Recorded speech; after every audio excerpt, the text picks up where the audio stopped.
Good morning. I am 5 minutes earlier today. So if you're watching in recording, you're welcome to fast forward 5 minutes to the beginning of the actual practice or stay with us through our hellos.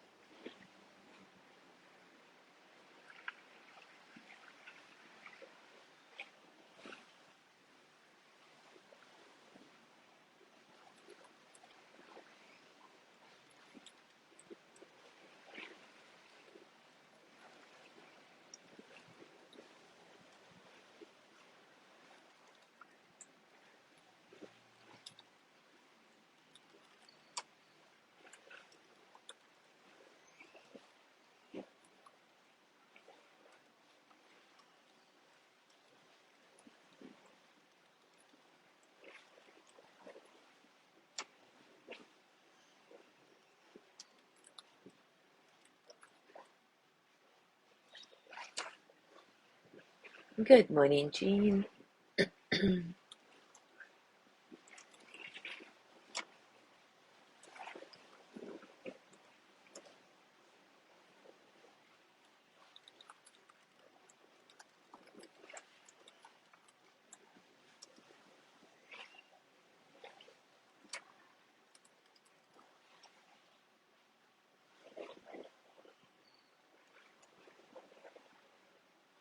Good morning, Mike.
Good morning, Gina.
Good morning, Cindy. Good morning, Mary.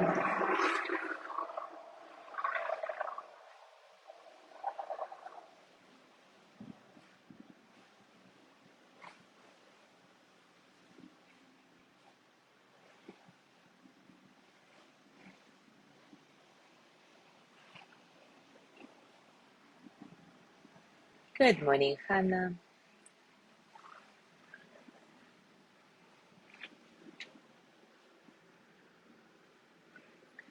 All right, it is time for us to start. And today we will conclude our exploration of the Aspiration Guideline by looking at how we can stay in the energy of pure aspiration without getting overly attached to the results. The other day, we looked at the difference between aspiration and attachment and discovered that aspiration is connected to liking something without being hung up on the outcome of having it. And attachment is about craving, wanting to have something no matter what, ready to sacrifice anything to get it, and feeling like a failure if you don't. So, how do we pursue our goals, whether they're big or small, anchored in this energy of pure aspiration and without slipping into this unhealthy wanting that only brings more and more suffering to us? Of course, the first order of business here is to be aware of whether you are acting out of liking or this craving or wanting. And when you get that familiar feeling of craving and wanting to get something no matter what, take a pause and examine what this is really about. What need are you trying to fill?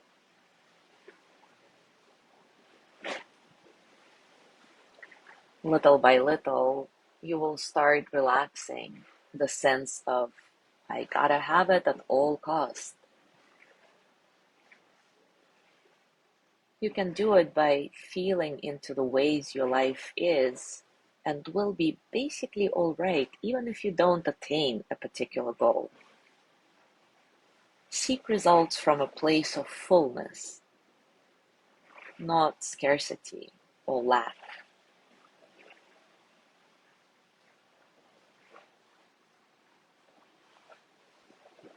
Another way to stay in the pure aspiration energy is to try to remain relatively peaceful, even in the midst of passionate activity, since intensity, tension, fear, and anger only fuel strong wanting.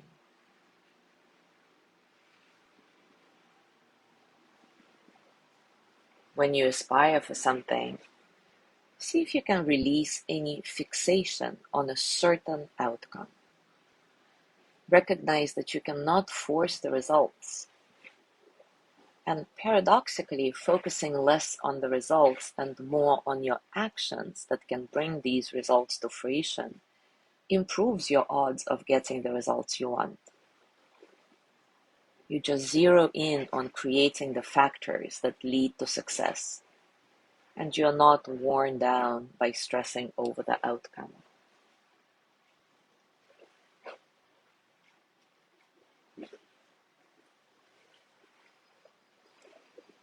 See if you can keep the sense of me to a minimum.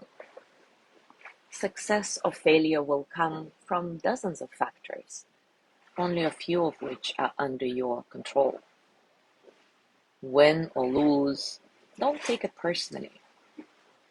And if you're not getting the results you want in your life, instead of getting frustrated and angry at yourself, ask yourself, am I truly doing everything I reasonably can to promote, to foster the factors that will lead to these results? And you can also ask deeper question. Do I really need to have this in my life? Or is it some desire that I have by default that society imposes on all of us?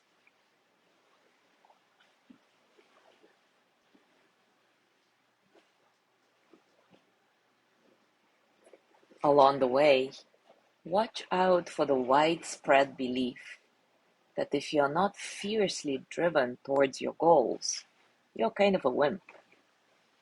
Remember that you can have strong effort towards your goals without falling into the trap of attachment to the result and this fear of failure.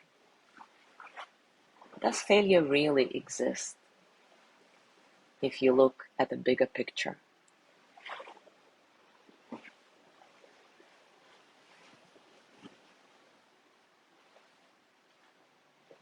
Pure aspiration is about setting your goals, do what you need to do to make them happen, and at the same time fully surrender to the flow of life that may or may not bring you the desired result.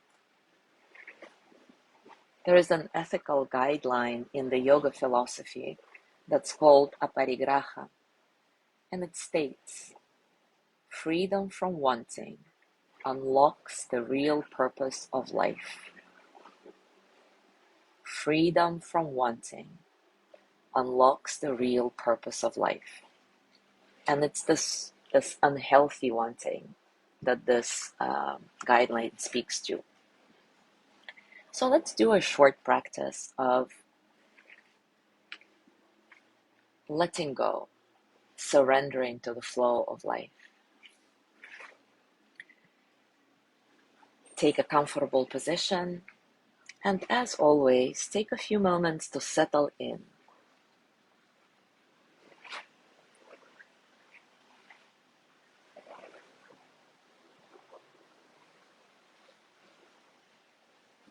Acknowledge all the circumstances of your practice today.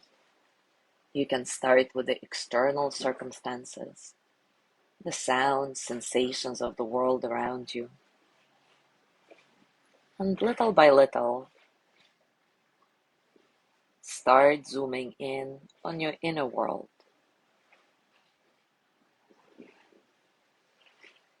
How does it feel to be uniquely you, right now, right here?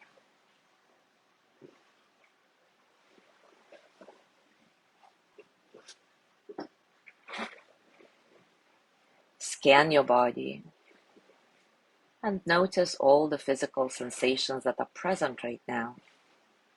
Pleasant, unpleasant, neutral. And allow each exhale to be your opportunity to soften a little bit, to lean into the support of the ground that's always there, to trust the support a little bit more.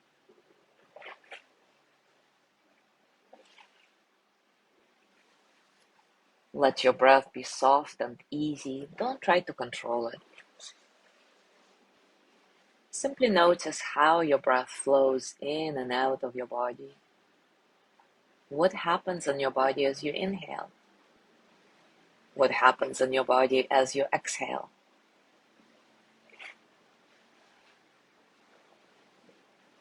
See if you can rest just in one breath. This one. And now this one.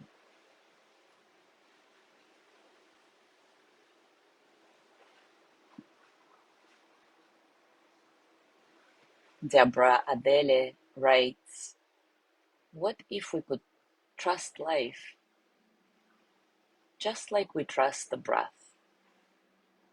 What if we could take in all the nourishment of the moment and then let it go fully, like an exhale, trusting that more nourishment will come? Just like the breath gives us nourishment, so does life in the form of homes, jobs, relationships, routines that bring ease, beliefs, values, images for ourselves.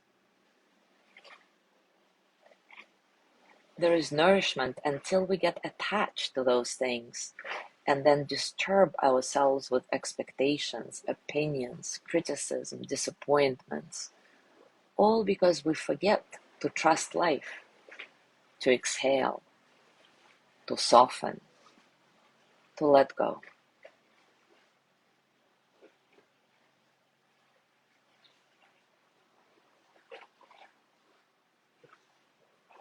And just like the breath, when it is held too long, the things that nourish us can become toxic. The nature of life is impermanence. Everything changes. Nothing stays the same. If we can fall back to the breath and watch the belly rise and fall with each inhalation and exhalation, we can feel the truth of the transience of all things and let go of our attachment to results. So now I'll be silent for a few moments, so that you can keep paying attention to your breath. Let it be your guide in non-attachment, your teacher in the art of letting go. Notice how each breath feels just a little different. Nothing is static. Everything is changing.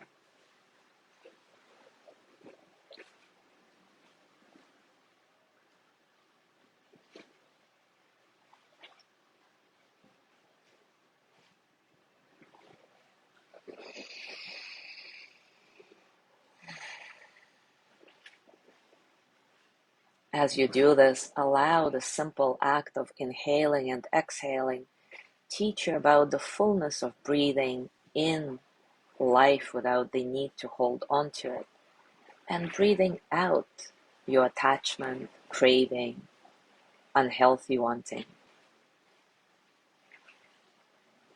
Remaining with pure aspiration, knowing that just setting a goal and tending to it is enough.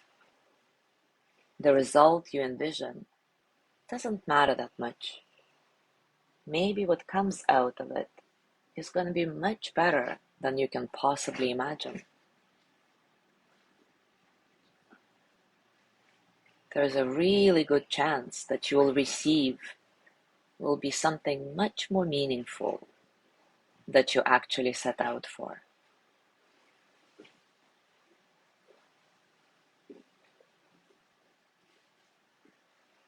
Keep breathing, noticing your breath, trying to rest in just one breath without looking beyond it. This breath, and now this one.